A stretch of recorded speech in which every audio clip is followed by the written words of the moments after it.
कपड़े धोने वाली बहू। शादी के पहले से ही विभा को कपड़े धोने का बड़ा शौक था। कभी नल के नीचे तो कभी तालाब के पास। अरे मेरी नीली वाली लुंगी नहीं दिख रही है। विभा की अम्मा, कहाँ रखी है लुंगी? अरे वो तो विभा ने परसों ही धोकर रखी थी आपकी अलमारी में, देखो वहीं होगी। वो ना मैंने आज धो दी, मुझे लगा कि गंदी हो गई होगी। अरे कैसे गंदी हो गई थी? उसे तो मैंने पहना भी नहीं। हे भगवान, इस लड़की के कपड़े धोने की आदत से परेशान हो गया हूँ मैं। जितना तो घर में राशन नहीं आता उससे कहीं ज्यादा डिटर्जेंट पाउडर का खर्चा है। इसकी शादी करवा दो, शादी जाए अपने घर में ही करे काम, फिर चाहे घर के कपड़े धोने हो या पूरे गांव के। हाँ ठीक बोल रही हो, देखता हूँ मैं कोई लड़का। वो दिन भी आ जाता है जब विभा को देखने लड़के वाले आ जाते हैं। लड़की मुझे अच्छी लगी। होने वाली सास कहती है, बेटी अगर कुछ पूछना है तो पूछ लो। वैसे तो हमारी लड़की बहुत ही शर्मीली है, जो बोल दो वो मान लेती है, इसे क्या पूछना होगा। अरे कैसी बात कर रही हो माँ, मुझे इन लोगों के घर रहना है, सवाल तो कई है। हाँ हाँ बेटा, पूछ लो ना, क्या पूछना है। आप लोगों के घर कपड़े कौन धोता है? सास का मुंह बन जाता है। देखो, अगर तुम ये कहना चाहती हो कि तुम्हें कपड़े धोने नहीं आते तो सुन लो, कपड़े मैं ही धोती हूँ, लेकिन तुम्हारे आ जाने के बाद मैं रुमाल तक नहीं धोऊंगी। अरे चुप रहना भाग्यवान, बहू बेचारी घर आई नहीं, उसे डराना शुरू कर दिया। वो क्या है ना बिटिया, अभी तक तो ये कल्लू की माँ ही धोती थी, लेकिन अब तुम्हारे पापा तो दहेज में वॉशिंग मशीन देंगे ही। तभी विभा की माँ बोल पड़ती है, सवाल भी पूछा तो क्या। वैसे भाई साहब, मशीन की तो फिर भी कपड़े धोने की कैपेसिटी होती है, मतलब जो बिटिया दे रहे हैं ना विभा, इसे कपड़े धोने का बहुत शौक है। ये आप लोगों के क्या, आस पड़ोस गांव मोहल्ले सबके कपड़े धो दे और उफ तक ना करे। बाहर देखा नहीं आपने कितने कपड़े सूख रहे हैं, सब हमारी बिटिया ने ही तो धोए हैं। बस भी करो ना माँ, शर्म आ रही इतनी तारीफ सुनकर। और तो और एक दाग निकाल कर दिखाओ तो मान जाओ। हाँ अच्छा अच्छा, माफ करना बेटा, मैंने गलत समझा। हमें तो रिश्ता बहुत पसंद है। और ऐसे जुड़ जाता है रिश्ता कपड़े धोने का शौक रखने वाली विभा का। उसकी शादी हो जाती है कोयला फैक्ट्री में काम करने वाले कल्लू के साथ। शादी के बाद अचानक विभा चिल्लाती हुई सास के पास आती है। सासू माँ, अरे सासू माँ कहाँ है आप? ये तो धोखा है, धोखा दिया आप लोगों ने मुझे। इसे ससुर के चक्कर के बारे में पता चल गया। अरे तो उसमें तुझे क्यों धोखा मिला है? अरे नल में पानी नहीं आता, कपड़े कैसे कब धुलेंगे? अच्छा अच्छा, तू पानी नहीं आ रहा उसकी बात कर रही है। तो आपने क्या सोचा? कुछ नहीं। अच्छा, तेरी माँ ने कहा था कि कपड़े धोने का शौक है तुझे, याद आया मुझे।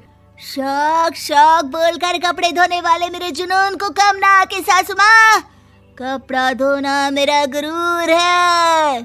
तभी पति भी वहाँ आ जाता है। अभी अभी मैंने इसे सनी देओल की फिल्म दिखाई है, उसी के डायलॉग मार रही है माँ। अच्छा सुन, साफ साफ बता रही हूँ, पानी सुबह 4 से 6 और शाम को 10 से 12 आता है, समझी?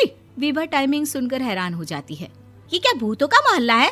सुबह 4 बजे उठकर कौन कपड़े धोता है? 4 बजे टंकी में पानी जाता है, फिर सारा दिन धोना ना, किसने मना किया?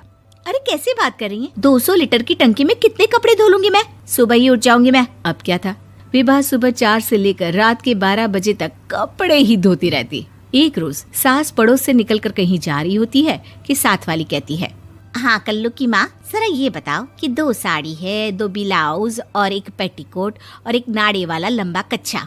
हाँ तो? अरे तो क्या, कितना लोगी धुलाई ये बताओ। धोबन दिख रहे हैं हम क्या? हमारे पति सरकारी नौकरी से अभी अभी रिटायर हुए हैं और बेटा सुपरवाइजर है कोयला फैक्ट्री में। धोबन समझ रखा है हमें। हाय रे कल्लू की अम्मा, माफ कर दो, वो तो मोहल्ले में यही सब बता रहे थे कि तुमने बहू को कपड़ा धुलवाने के काम में लगा दिया है। सास को पड़ोसन की बात सुनकर गुस्सा आ जाता है। वो घर पहुंचती है जहां घर के बाहर ही इतने सारे कपड़े सूख रहे होते हैं जितने कि किसी धोबन के घर पर। अरे ओ कल्लू की दुल्हन, बाहर निकल। माँ जी यहीं आ जाओ, बाथरूम में चादर धो रहे हैं हम। अरे अभी हम धोते हैं, तुमको बाहर निकलो। ये आस पड़ोस वाले बोल रहे हैं कि हम बहू से कपड़े धुलवा धुलवा कर उसे कपड़ा धोने वाली बना दिए हैं। अरे छोड़ो ना माँ जी, किन लोगों की बातों में आती हो? आस पास के लोगों का तो काम ही होता है कि वो किसी तरह सास बहू को लड़ा दे। बहू सारे घर के कपड़े धोती है, ये क्या कम है? बोलिए। सास को भी लग जाता है कि वो बहू का ये सनकीपन नहीं छुड़वा सकती, इससे अच्छा है कि खुद ही चुप हो जाए। एक रोज सास और बहू मंदिर जाते हैं, जहाँ सास की साड़ी वहाँ खड़ी भीख मांगने वाली से मिलती है। माँ जी क्या बात है, आपकी साड़ी उस भिखारन से कितनी मिल रही है ना? हाँ हाँ देखो तो, दोनों की साड़ी मिल रही है। क्या बात है कल्लू की अम्मा, तुम खुद को तो अफसर की बीवी बताती हो और ऐसी सिंपल सी प्लेन साड़ी पहनकर घूमती हो। सिंपल और प्लेन नहीं है ये साड़ी। तो क्या सोने के धागे से फूल बने हैं? कुछ भी सासू माँ, कुछ भी। हाँ बने थे इस साड़ी में सोने के धागे से फूल। मेरे पति लेकर आए थे मद्रास से स्पेशली मेरे लिए 10,000 की। ताहे भाई साहब इस भिखारन के लिए भी सेम टू सेम साड़ी लेकर आए होंगे 10,000 की। सास उस वक्त तो कुछ नहीं कहती, लेकिन बहू के साथ घर आती है और अलमारी से एल्बम निकाल कर लाती है। ये साड़ी देख रही है, ये वही साड़ी है जिसे मैंने अभी पहना था। इस साड़ी में ये जो चमकदार फूल दिख रहे हैं ना, ये सोने के धागों से काढ़े गए हैं। लेकिन तू लोकल वॉशिंग मशीन ब्रश से घिस घिस कर सारे फूलों को निकाल कर साड़ी प्लेन कर दी। मुझे माफ कर दीजिए सासू माँ। और तो और, जब मैंने तुझे तेरी गलती के लिए कुछ नहीं कहा, लेकिन तूने तो सबके सामने मेरा मजाक ही बना दिया। क्यों? बहू को समझ में आ जाता है कि अब से उसका कपड़े धोना बंद।